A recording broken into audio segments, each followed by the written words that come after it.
ज्योतिबा राव से मिला शिक्षा और तथागत बुद्ध से मिला ज्ञान और बाबा साहेब डॉक्टर अंबेडकर से मिला भारत का संविधान। साथियों, जो बात मैं आपको बताने जा रहा हूँ इसे ध्यान से सुनिएगा और अंत तक देखिएगा, तभी समझ में आएगा। और समझ में आए तो लाइक शेयर ज़रूर करना।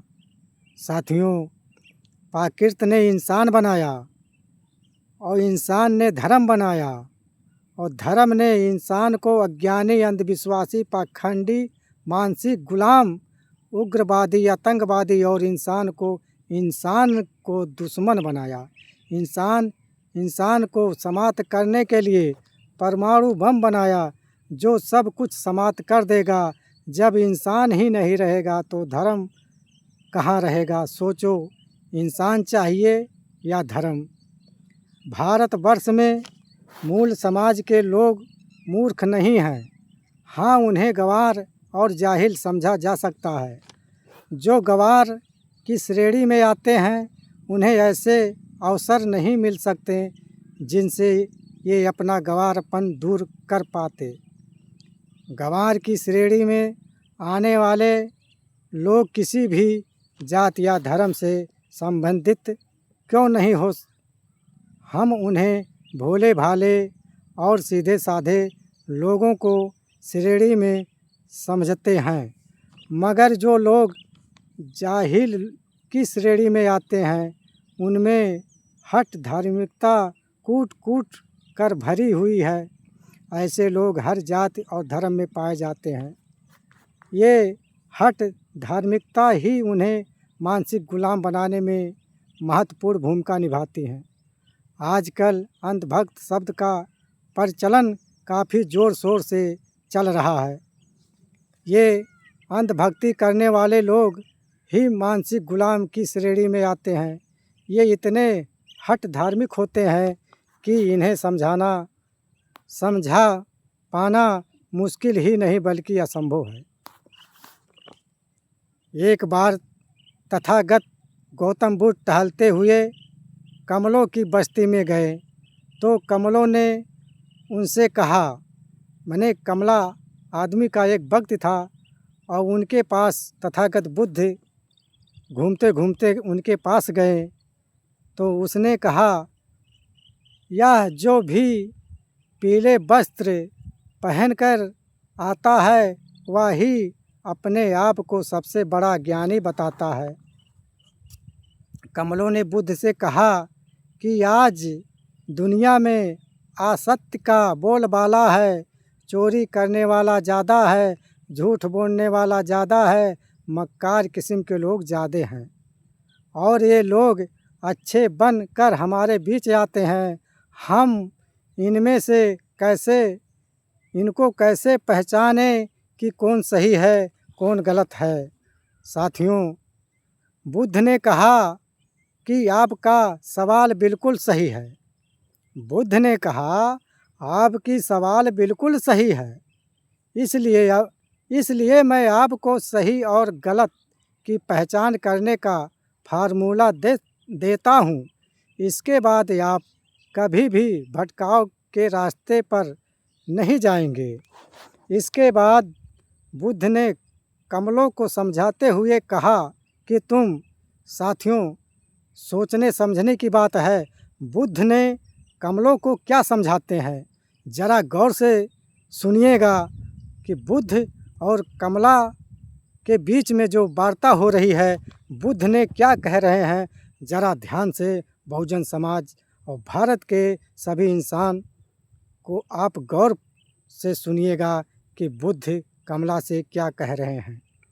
साथियों, बुद्ध ने कहा, किसी बात को इसलिए मत मान लो उस काम को बहुत सारे लोग कर रहे हैं।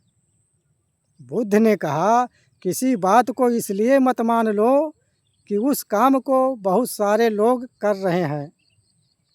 किसी बात को इसलिए मत मान लो कि वह बहुत मोटी मोटी किताबों में लिखी है। किसी बात को इसलिए मत मान लो कि उनको बहुत सारे लोग मानते हैं। किसी बात को इसलिए मत मान लो कि उनको बहुत सारे लोग मानते हैं। किसी बात को इसलिए मत मान लो कि हमारे ख़ानदान में होते आई है। किसी बात को इसलिए मत मान लो कि मैं कह रहा हूँ। बुद्ध ने अपने आप के लिए कहा कि तथागत बुद्ध ने कहा कि आप किसी बात को मत मानो। जब मानो तब वह बात सत्य हो।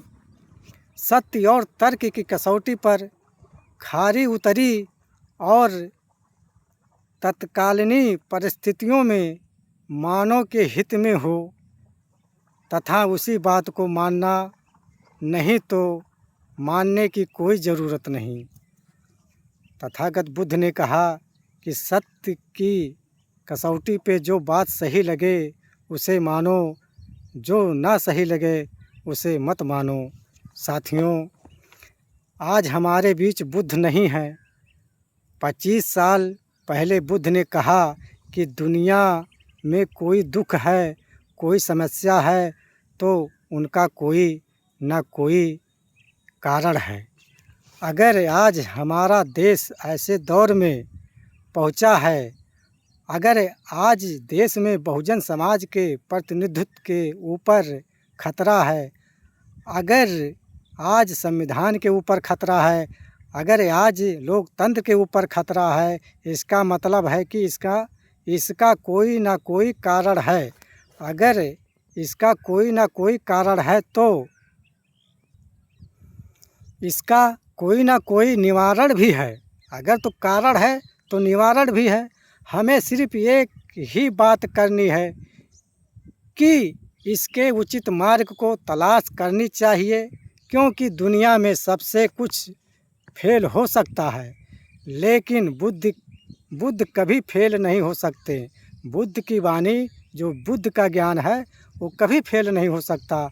मैं इसकी आपको गारंटी देता हूँ। और बुद्ध ने 25 साल पहले कहा कि दुनिया में कोई ना कोई समस्या है तो उनका कोई ना कोई कारण है।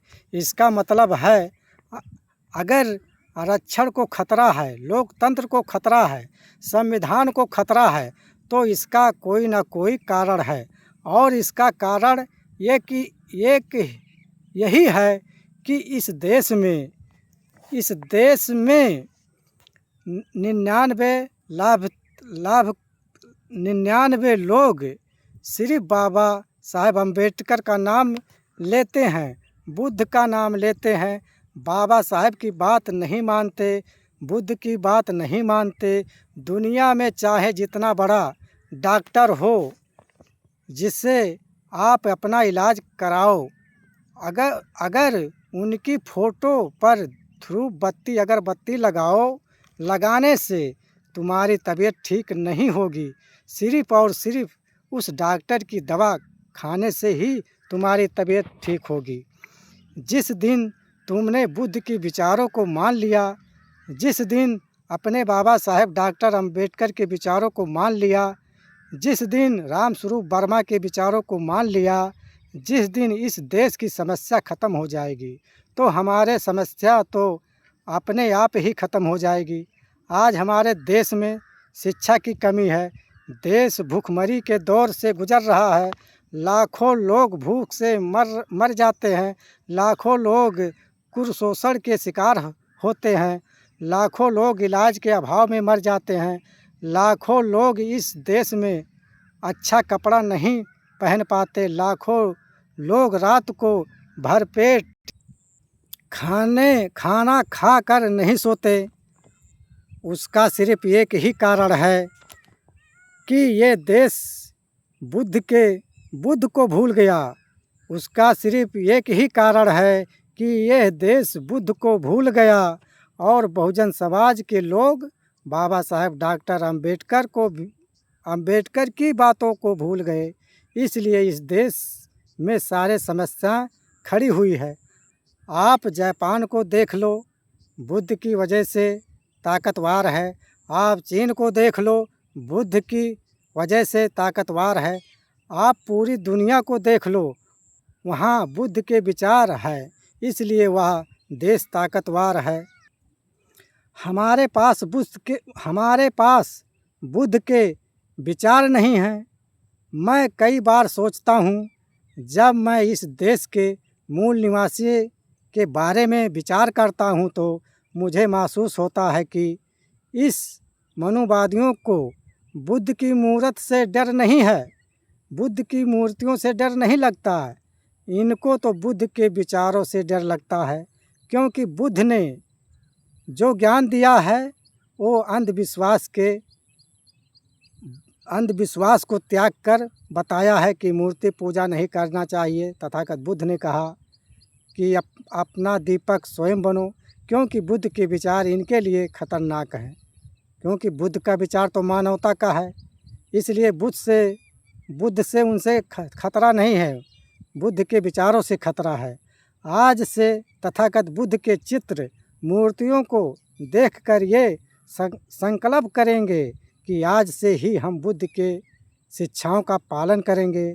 आज के बाद हम तथागत बुद्ध की एक एक बात का पालन करेंगे, तभी हमारा दुख का कारण निवारण, समस्या का हल होगा। साथियों, इस कहानी के माध्यम से जो बुद्ध की कहानी है, बुद्ध के विचार आपको कैसे लगें कमेंट करें, बताएं क्या सही क्या गलत।